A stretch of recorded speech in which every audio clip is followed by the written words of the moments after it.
Hello everyone, আজকের এই ভিডিওতে আমরা দেখব অটোক্যাড ইলেকট্রিক্যালের রেবনের ভিতরে যে ড্রয়িং অংশটি রয়েছে। এই যে আপনারা এখানে দেখতে পাচ্ছেন, এই ড্রয়িং শিটের ভিতরে আপনারা অনেকগুলো টুলস দেখতে পাচ্ছেন। তো আমরা এখানে মূলত এইখানে যে কয়টা টুল আছে সে টুলসটা দিয়ে কোন কোন কাজ করা হয় এটা নিয়ে মূলত আমরা আজকের এই টিউটোরিয়ালে আলোচনা করব। তো আমরা প্রথমেই দেখতে পাচ্ছি আমাদের উপরে বাম দিকে এটাকে বলা হচ্ছে লাইন। এখন এই টুলসটা দ্বারা বা এই লাইন দ্বারা আমরা কি কাজ করতে পারি? এই লাইন দ্বারা আমাদের অটোক্যাডের যত ধরনের কাজ করা হয়, সব থেকে বেশি যে কাজটা করা হয় অর্থাৎ বিভিন্ন লাইন নেওয়া, সেই লাইনগুলো আমরা কি দিয়ে নিয়ে থাকি? এই লাইন টুল দ্বারা, ঠিক আছে। এখন এই লাইন টুল দিয়ে দ্বারা আমরা বিভিন্ন ধরনের ড্রয়িং বা বিভিন্ন ধরনের কাজগুলো করে থাকি, আপনাদেরকে দেখাই। ঠিক আছে, এই যে লাইন টুলস নিয়ে আমরা ড্র করলাম। এছাড়া আমরা বিভিন্ন ধরনের স্ট্রাকচার ড্র করতে পারি। ঠিক আছে, আমরা লাইন টুলস দ্বারা বিভিন্ন ধরনের স্ট্রাকচার ড্র করতে পারি। এটা আমরা কি রকমের ড্র করতে চাচ্ছি এটা একান্ত আমাদের উপরে। ঠিক আছে, আপনারা যে যত ভালো পারেন সে তত ভালো ড্র করবেন। ঠিক আছে, এখন কথা হচ্ছে আমরা তো নিলাম হচ্ছে লাইন টুল, এরপরে আছে কি? এরপরে আছে পলিলাইন। ঠিক আছে, তো পলিলাইনের যদি কাজটা আমরা একটু দেখি, পলিলাইন এবং লাইন সিমিলারই দেখা যায়, কাজ একই কিন্তু একটু ডিফারেন্স আছে। সেই ডিফারেন্সটা কি? আমরা একই জিনিস আঁকছি এখানে এবং একই জিনিস আঁকবো এখানে। ঠিক আছে,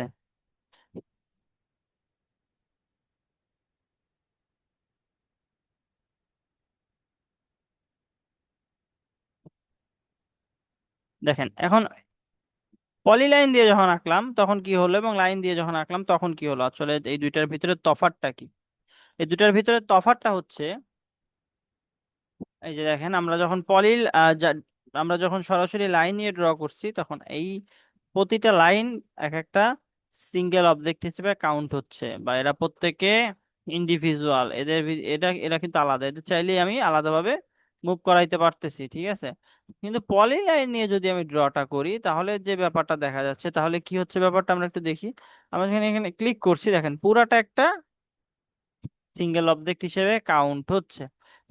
এখন এটাকে আমরা চাইলেই ওইটার মতো আলাদা আলাদা মুভ করতে পারবো না, এটাকে পুরাটাকে নিয়ে মুভ করতে হবে। ঠিক আছে, তো লাইন এবং পলিলাইনের ভিতরে বেসিক যে স্ট্রাকচারগত তফাৎটা এটা হচ্ছে তার এটা হচ্ছে ইন্ডিভিজুয়াল ভাবে কাউন্ট করে এবং এটা হচ্ছে সিঙ্গেল ভাবে কাউন্ট করে।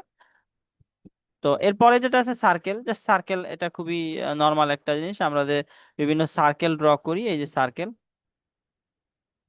ঠিক আছে, এখন আমরা মাপ নিয়ে বিভিন্ন সার্কেল ড্র করতে পারি। এখন চাচ্ছি হচ্ছে আমি 4 ফিট রেডিয়াসের একটা সার্কেল চাচ্ছি, তো আমি জাস্ট 4 ফিট এন্টার দিলে আমার 4 ফিট রেডিয়াসের একটা সার্কেল চলে আসবে। তো আমি যদি এখানে নিতে চাই তাহলে এই যে দেখেন 4 ফিট। তো একইভাবে সার্কেল আপনারা বিভিন্ন ধরনের সার্কেল ড্র করতে পারেন। এই যে এখানে আরো অনেক ধরনের সার্কেল আছে, ডায়ামিটার 2.3 পয়েন্ট। তো এর পরবর্তীতে যেটা থাকে সেটা হচ্ছে আর্ক। এখন আর্কের কাজটা হচ্ছে মূলত আমরা যত ধরনের ব্যান্ড স্ট্রাকচার তৈরি করতে চাই, যেমন আমরা যদি দেখি যে এখানে একটা আমরা শেপ নিলাম এরকম, ঠিক আছে। এখন আমি চাচ্ছি যে এখানে একটা এভাবে ব্যান্ড আকারের শেপ তৈরি করতে। তো আমরা কিন্তু এটা এগুলা দিয়ে তৈরি করতে পারবো না, এগুলা দিয়ে কখনোই তৈরি করা সম্ভব না। এটার জন্য আমাকে করতে হচ্ছে আর্ক ইউজ করতে হবে। এই আর্কটাকে গিয়ে কিভাবে ব্যবহার করবো, একটা ক্লিক করলাম, দেখেন এই যে এখানে আর্কে গেলাম, এখানে একটা ক্লিক করলাম, এই যে পয়েন্টে ক্লিক করার পর অবশ্যই অর্থটা অফ থাকতে হবে। এই যে দেখেন ওইখানের অর্থটা অফ থাকতে হবে, এই ফেড দ্বারা অফ করলাম। এখন আপনি কতখানি ঘুরাইতে চান, ধরেন আমি এইখান থেকে ঘুরাই আনতে চাই, কোন কতটুকু থেকে? এই যে আমার গ্রিড লাইনের যে রেখাটা আছে এই পর্যন্ত।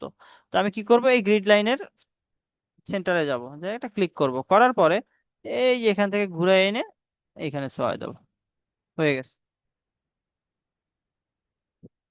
ঠিক আছে, ব্যাপারটা জাস্ট এরকমই যে আপনি যতটুকু চান অতটুকু ওই প্রান্তে নিয়ে এটা ক্লিক করে তারপরে আবার ব্যান্ড করে এনে এইখানে আর একটা ক্লিক করবেন। ঠিক আছে, জাস্ট খুবই সিম্পল। তারপরে যদি কারো না হয় বা কোনো প্রবলেম হয় অবশ্যই আপনারা কমেন্ট বক্সে জানাবেন, আমরা আরো ক্লিয়ার ভাবে আপনাদেরকে যাদের যে সমস্যা আছে সেগুলো ক্লিয়ার করার চেষ্টা করব।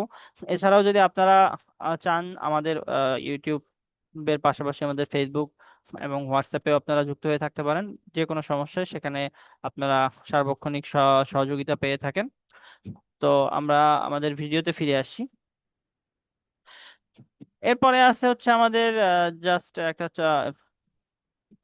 রেক্ট্যাঙ্গেল। তো রেক্ট্যাঙ্গেলটা কি একটা বক্স, ঠিক আছে, একটা চতুর্ভুজ যেটা আমরা বলি।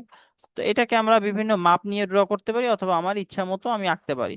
তো আমরা মাপ নিয়ে কিভাবে ড্র করতে পারি, ধরেন এখানে এই যে রেক্ট্যাঙ্গেলে ক্লিক করলাম, এইখানে একটা পয়েন্টে একটা ক্লিক করলাম, করার পর বক্সটা নিলাম, কিছুটুকু নিলাম, নেওয়ার পরে এখন আমি মান চাচ্ছি যে কত, 20 ফিট বাই 20 ফিট একটা বক্স চাচ্ছি, তাহলে হচ্ছে 20। কি করবেন, এই যে এন্টারের পাশে একটা আপনাদের সবারই এন্টারের পাশে একটা দেখবেন ইঞ্চি এবং ফিটের একটা চিহ্ন আছে। তো যদি শিফট চেপে ধরেন ইঞ্চি আসবে, না ধরলে ফিট আসবে। তো এই যে দিলাম 100, কত, 20 ফিট। এখন আমি চাচ্ছি হচ্ছে যে না, আমি ফিট দিয়ে না, আমি ইঞ্চি দিয়েই বোঝাবো। তাহলে 20 ফিট সমান কত, 240 ইঞ্চি, তাহলে 240 দেন, আর কিছু লাগে না। তারপরে কি দিবেন, ট্যাব, ঠিক আছে, ট্যাব। এখন আপনি ধরেন কত, 30 ফিটই দেই, এই জায়গায় আমরা 30 ফিট, ঠিক আছে। 20 20 সমান হলে বুঝতে কষ্ট হবে, 30। এখন দিলাম কি, এখন আমরা ফিটের চিহ্নটাই দেই, ঠিক আছে, 30 ফিট। এখন কি দেবো, একটা এন্টার। এখন 20 বাই 30 ফিটের যে আমাদের বক্সটা হয়েছে, এটা আদৌ হয়েছে কিনা আমি একটু একটু মেপে দেখি। এই যে হ্যাঁ, 20 বাই 30 ফিটের একটা বক্স হয়েছে। এইভাবেই আমরা 20 বাই 30 ফিট বা এই বক্সগুলা ড্র করে থাকি। এখন এই বক্সগুলার এইখানে যে আমরা কোণগুলা ড্র করে থাকি, দেখেন 90 ডিগ্রি কোণ, 91, এই যে দেখেন এখানে দেখা যাচ্ছে, কিন্তু আপনি আসলে কত ডিগ্রি কোণ নিতে চাচ্ছেন, দেখেন এই যে এটা কিন্তু ফুল 90 ডিগ্রি কোণ, ঠিক আছে।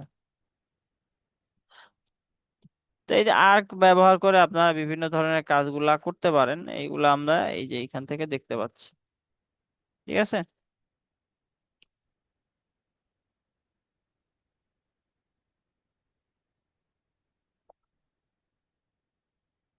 তো যাই হোক, আমরা এটা হচ্ছে রেক্টেঙ্গেলের কাজটা দেখলাম, তারপরে রেক্টেঙ্গেলের পাশে আরো আছে হচ্ছে পলিগন। পলিগনটা কি, আমাদের বিভিন্ন শেপ, ধরেন ত্রিভুজ চাই, তাহলে আমাদের কি করতে হবে, নাম্বার অফ সাইড, কয়টা সাইড চাই আমরা, সাইডে হচ্ছে আমরা ত্রিভুজ নিয়ে 3টা কোণা চাই, সো আমরা 3 কোণা দিলাম। দেওয়ার পর এই পয়েন্টে, দেওয়ার পর একটা এন্টার দেওয়ার সাথে সাথে ও বলবে যে একটা পয়েন্ট সিলেক্ট করেন। আমি যে কোনো একটা জায়গায় পয়েন্ট সিলেক্ট করলাম, করলাম যে এই জায়গায়, তারপরে হচ্ছে যে কোনো একটা দিলাম।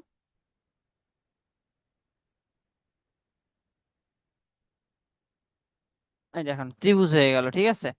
একইভাবে যদি চাই না আমি ত্রিভুজ, না আমি চাই হচ্ছে পঞ্চভুজ, 5টা, একইভাবে ক্লিক করেন, এখানে যান, দেখেন এই যে পঞ্চভুজ। একইভাবে আপনি যদি 8টা দেন, অক্টাগন, যত বাড়াবেন তত বাড়বে, ঠিক আছে। ধরেন 100টা দেন, 100টা দিলে দেখবেন 100টা কোণা আসবে। এই যে হ্যাঁ, 100টা কোণা দেওয়ার ফলে কি হলো, বৃত্ত হয়ে গেল। কিন্তু আমরা যখন জুম করতেছি তখন দেখেন এই যে বৃত্ত, এই ধাপগুলা কিন্তু এই যে একটা, এই যে একটা, এই যে একটা, ঠিক আছে। তো এটা অনেক প্রশ্ন করা হয় যে যদি আমরা এই পলিগন অপশনটা অনেক বেশি হচ্ছে আমরা দেই, কোণা মানে কোণ দেই, মানে 100 150 200, তাহলে কি হবে, তাহলে হবে আমাদের সেটা বৃত্তে পরিবর্তিত হয়ে যাবে। তখন সেটা বৃত্ততে পরিবর্তন হয়ে যাবে, ঠিক আছে। এই যে আমরা সিলেক্ট যখন করতেছি তখন দেখতে পারতেছি যে আমাদের কতগুলা কোণ এখানে সিলেক্ট হয়েছে, এই দেখেন, ঠিক আছে। তার সেন্টার, এখন সেন্টারের ভিতরে 2 ধরনের সেন্টার, সেন্টার অ্যাক্সিস ইন্ড, আর একটা আরেকটা কি আছে, ইলিপ্টিক্যাল। তো আমরা সেন্টারটা নিয়ে যদি একটা বৃত্ত আঁকি, দেখি আমরা সেন্টার নিলাম, সেন্টার ধরে বড় করলাম হচ্ছে 38 ফিটই বড় করলাম, করার পর একটু যদি চাপ দিই, দেখেন এটা ডিম্বাকৃতির হয়ে যায়, ঠিক আছে। অর্থাৎ আমরা যে পৃথিবীর শেপটা ড্র করি, অর্থাৎ কি একদম পরিপূর্ণ গোল না, এই যে এই ডিম্বাকৃতির শেপ গুলা করার জন্য আমরা এই যে সেন্টার এবং অ্যাক্সিস ইন্ড ইউজ করি। এখন ইলিপসের ক্ষেত্রে একটু ভিন্ন আছে। ইলিপসটা হচ্ছে আপনি ধরেন এখানে 100, আচ্ছা 100 ফিট নিলেন, একটা ক্লিক করেন, এই দেখেন এটা ঘুরে কতটুকু আসলো, এইটুকু আসছে। আর একটা ক্লিক করেন, করার পরে যে 3 নাম্বার ক্লিকে আপনি যতটুকু চাবেন ততটুকু যাবে। এখন আপনি এইখানে নিয়ে ঠাকাইলে পুরো 360 হবে, মাঝখানে ঠাকাইলে এই দেখেন অর্ধেক হবে। তো আমাদের আজকের এই পর্বের ভিডিও এই পর্যন্তই। কারণ এরপরে যে হ্যাশ কমান্ডটা আছে এটা একটা বিস্তর একটা এরিয়া, আমরা হ্যাশের জন্য আলাদা টিউটোরিয়াল দিব। তো আপনাদের ভিডিও কেমন লাগলো অবশ্যই কমেন্টে জানাবেন, এবং পরবর্তী ভিডিও দেখার আমন্ত্রণ জানিয়ে আজকের ভিডিও এখানেই শেষ করছি। সকলকে ধন্যবাদ।